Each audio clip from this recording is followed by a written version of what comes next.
बहुत सारे थूक का प्रयोग करें। यह प्राकृतिक चिकनाई है। मुख मैथुन शुरू करने से पहले अपने होठों पर जीभ फिरा लें। आप अपने मुंह को लिंग के ऊपर तेज गति से या धीरे धीरे, अधिक दूर या कम दूर तक, अधिक दबाव डालकर या कम दबाव डालकर, केवल लिंगमुंड पर या पूरे दंड पर हिला सकते हैं। यौन शिक्षा के बारे में बात करना आज भी वर्जित माना जाता है। हालांकि यौन स्वास्थ्य के बारे में सभी को पता होना जरूरी है।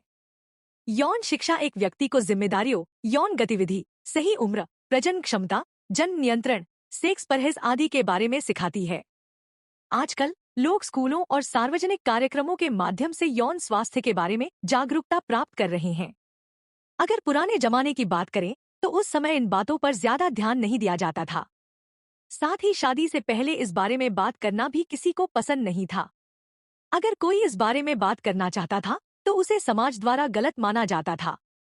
यौन शिक्षा को लेकर काफी विवाद हुआ था।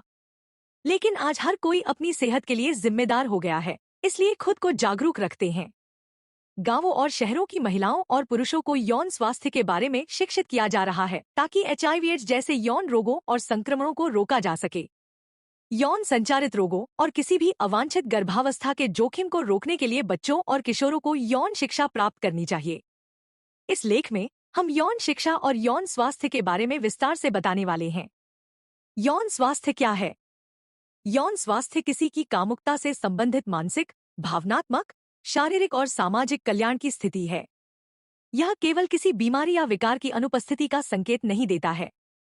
अच्छे यौन स्वास्थ्य के लिए किसी की कामुकता के साथ साथ किसी के यौन संबंधों के लिए एक जिम्मेदार और सकारात्मक दृष्टिकोण की आवश्यकता होती है और बिना किसी हिंसा या भेदभाव के सुरक्षित और सुखद यौन अनुभव भी होना चाहिए।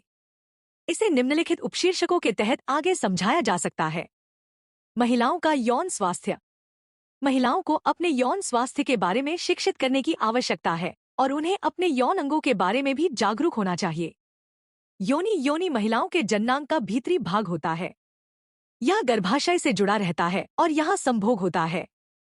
मासिक धर्म और प्रसव इसी स्थान से होता है। स्तन महिलाओं की छाती का मुख्य भाग होता है। इसमें वसायुक्त ऊतक और निप्पल होते हैं। किशोरावस्था के दौरान महिलाओं के स्तन विकसित होते हैं और बच्चे के जन्म के बाद लैक्टेट होते हैं।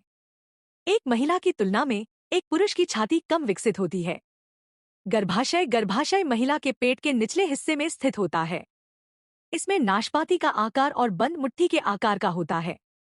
यह योनि के अंत और फैलोपियन ट्यूब से जुड़ा होता है।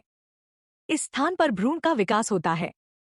इसके अलावा गर्भाशय में मासिक धर्म की परत बन जाती है और मासिक धर्म के दौरान हर महीने खून बहता है। भक्षेप यह महिला प्रजनन प्रणाली का एक बाहरी अंग है। भक्षेप होंठ के आकार का होता है और जननांगों पर मौजूद होता है जो योनि को चिकनाई देने में मदद करता है। हाइमन महिलाओं की योनि के भीतर एक झिल्ली की तरह होता है। यह झिल्ली महिलाओं के योनि मार्ग को सिकोड़ती है। कई बार महिलाओं में सेक्स करने से यह झिल्ली टूट जाती है। अंडाशय महिला प्रजनन प्रणाली का एक हिस्सा है जो अंडे के निर्माण के लिए जिम्मेदार होता है। जब यह अंडा एक शुक्राणु संभोग के दौरान पुरुष के शरीर से द्वारा निषेचित हो जाता है तो इसका परिणाम गर्भावस्था में होता है। पुरुषों का यौन स्वास्थ्य। लिंग। पुरुष के प्रजनन अंग को लिंग कहा जाता है। यह अंग कोमल ऊतकों से बना होता है। जब यह ऊतक उत्तेजित होता है तो उसमें रक्त भर जाता है। लिंग से मूत्र, द्रव और वीर्य सभी बाहर निकलते हैं। पुरुष जननांग में उत्तेजना। पुरुष के जननांगों में उत्तेजना के कारण लिंग बड़ा हो जाता है और उसमें खून भर जाता है। स्खलन। यौन क्रिया के बाद वीर्य निकलने की प्रक्रिया को स्खलन के रूप में जाना जाता है। खतना। पुरुष के लिंग की ऊपरी त्वचा को पूरी तरह से हटा दिया जाता है। यह कई वर्षों से कुछ धार्मिक मान्यताओं के कारण की जाने वाली प्रथा है। यह प्रक्रिया मूत्र पथ के संक्रमण की संभावना को कम करती है। वीर्य। यह एक सफेद रंग का तरल पदार्थ है जो पुरुष के जननांग से निकलता है। इसमें शुक्राणु और तरल पदार्थ होते हैं। यह पदार्थ पुरुष के प्रोस्टेट ग्रंथि से निकलता है। यह पदार्थ नर के उत्तेजित होने पर निकलता है। कुछ वैज्ञानिकों के अनुसार वीर्य स्खलन के एक पुरुष में औसत शुक्राणु संख्या 15 से 200 मिलियन प्रति मिलीलीटर है। अंडकोश पुरुषों के जननांग का एक प्रमुख हिस्सा है। अंडकोश लिंग के नीचे मौजूद होते हैं। लिंग के दोनों ओर एक। इसे अंडकोश की थैली भी कहा जाता है जो पुरुष हार्मोन का उत्पादन करती है। अंडकोश कई छोटी नसों से जुड़े होते हैं। अंडकोश शुक्राणु और पुरुष सेक्स हार्मोन टेस्टोस्टेरोन का उत्पादन करते हैं। वृषण कैंसर। अंडकोश के कैंसर को वृषण कैंसर कहा जाता है। यह कैंसर पुरुषों में 40 साल की उम्र के बाद देखा जाता है, लेकिन यह एक दुर्लभ स्थिति है। स्तन परीक्षण। स्तन में किसी भी तरह का दर्द या परेशानी होने पर स्त्री रोग विशेषज्ञ स्तन कैंसर के खतरे को रोकने के लिए आपके स्तनों की जांच करवाएंगे। सामान्य स्वच्छता। संक्रमण के जोखिम से बचने के लिए योनि और गुदा को किसी भी विदेशी उत्पाद से धोने से पहले डॉक्टर से सलाह लेनी चाहिए। मैमोग्राम। स्तन कैंसर का निदान करने के लिए डॉक्टर मैमोग्राम की प्रक्रिया करता है। पुरुषों में यौन रोगों को कैसे रोकें? पुरुषों में यौन रोगों को रोकने के लिए डॉक्टर द्वारा आमतौर पर दिए गए कुछ सुझावों में शामिल हैं। कंडोम का उपयोग। अवांछित गर्भधारण और यौन संचारित रोगों (STD) को रोकने के लिए पुरुषों को कंडोम का उपयोग करके सुरक्षित यौन संबंध बनाना चाहिए। सामान्य स्वच्छता। संक्रमण की संभावना को रोकने के लिए जननांग क्षेत्र को साफ रखना चाहिए। स्कूलों में यौन शिक्षा। यौन शिक्षा कैसे दी जानी चाहिए, इस पर कई कानून बनाए गए हैं। भारत के अधिकांश क्षेत्रों में स्कूल यौन शिक्षा के लिए आयोजित कक्षाओं में अपने बच्चे की भागीदारी के बारे में माता-पिता की सहमति मांगते हैं। अधिकांश परिवार बच्चों में यौन शिक्षा के महत्व को समझते हैं और स्कूलों में यौन शिक्षा कार्यक्रम आयोजित करने के विचार का समर्थन करते हैं। अच्छी तरह से प्रशिक्षित शिक्षकों और कर्मचारियों द्वारा यौन शिक्षा सिखाई जानी चाहिए।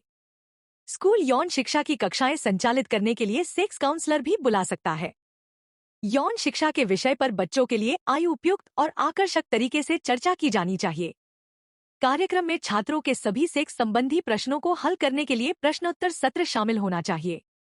छात्रों को यौन स्वास्थ्य और गतिविधि पर मार्गदर्शन प्रदान करने वाली स्वास्थ्य सेवा प्रदाताओं और स्वास्थ्य सेवाओं से जुड़ने के लिए संपर्क विवरण और लिंक प्रदान किए जाने चाहिए।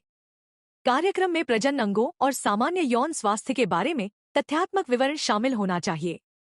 कार्यक्रम में प्रजनन क्षमता, यौन संचारित रोग, यौन अभिविन्यास, HIV/AIDS, गर्भनिरोधक, गर्भावस्था, गर्भपात और गोद लेने जैसे विषय शामिल होने चाहिए। स्कूलों में यौन शिक्षा का प्राथमिक फोकस